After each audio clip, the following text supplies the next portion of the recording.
So here's a scenario for you. You have to update an old e-learning module and you have to make it accessible. And I'm not talking only contrast or proper font size or all of that stuff. No, I'm talking making them screen reader friendly, which means that blind or visually impaired people should be able to access and view your content by using a screen reader. It all goes well until you come across this, a drag and drop exercise. How on earth is this going to be accessible? Because drag and drop exercises are not accessible in this sort of scenario, right? Because they require hand-eye coordination. While Storyline has alternatives to this now, at least for matching drag and drops, there are none for regular or custom drag and drop exercises. So what can we do? Let's look at some workarounds. And the workaround for this is maybe we're looking at this from a wrong angle. Let's evaluate how important the form of this exercise is for our e-learning objectives. Is this a knowledge check that all users need to pass, or is this more of a recap slide? If it's a recap slide, we can think outside the box on this one, and I mean this literally. I'm gonna grab this text box here and put it on the pasteboard, which is the empty space outside of the slide perimeter. Then, inside this box, I'm gonna rewrite the text on the slide so that I'm just presenting the information. I have an introductory paragraph here, and I'm gonna have the drag and drop options as bullet points in two separate lists. And then I'm gonna add an invisible next button, and then I'm gonna jump into my focus order settings and delete everything here except my text and my accessibility next button. Now these two elements will be invisible to most users, but not to those using screen readers, because screen readers will be able to read what we marked down as accessible text, regardless whether it's on our slide or outside of it.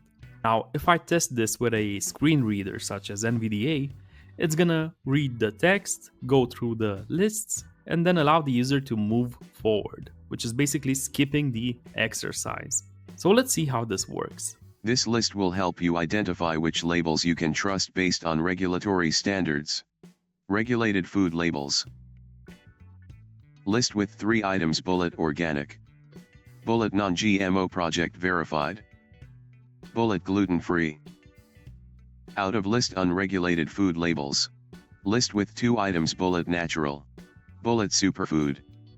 Out of list button next.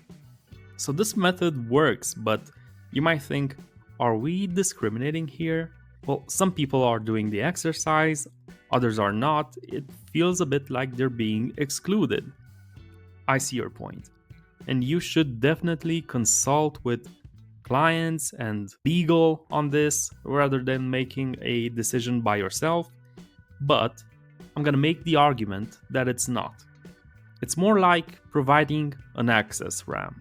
It's like having a door and a bunch of stairs. Our goal here is to get people inside, is to get them through the door. Our goal isn't to get people to have the stair experience, to experience how well crafted our stairs are.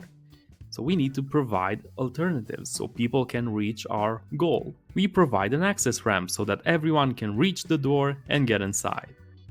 This is why I think this solution works for everyone. But what if the knowledge check is important?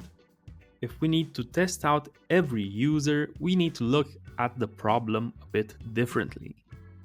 It's not our drag and drop that's not accessible, it's our knowledge check that's not accessible. And with that in mind, we can let go of the drag and drop and transform the knowledge check into a series of multiple choice questions. Here's how I did it. Instead of having 2 categories, I just ask if one particular label is regulated or not. And I have a question number here to help the user know how many of these questions they're gonna have to answer. I just need to make one question check the focus order, and duplicate it 4 times, making minor adjustments each time. And voila! Now my knowledge check is accessible. Question 1/5. Is this food label regulated? Heading level 2 organic. Radio button not checked yes. Radio button not checked no. Radio button not checked yes. Checked. I remodeled the drag and drop into something accessible, even if it hasn't kept its form. So, when faced with similar decisions, just ask yourself how important is the form this content is displayed in. Then see if you can't conjure up some alternatives. Thank you for watching.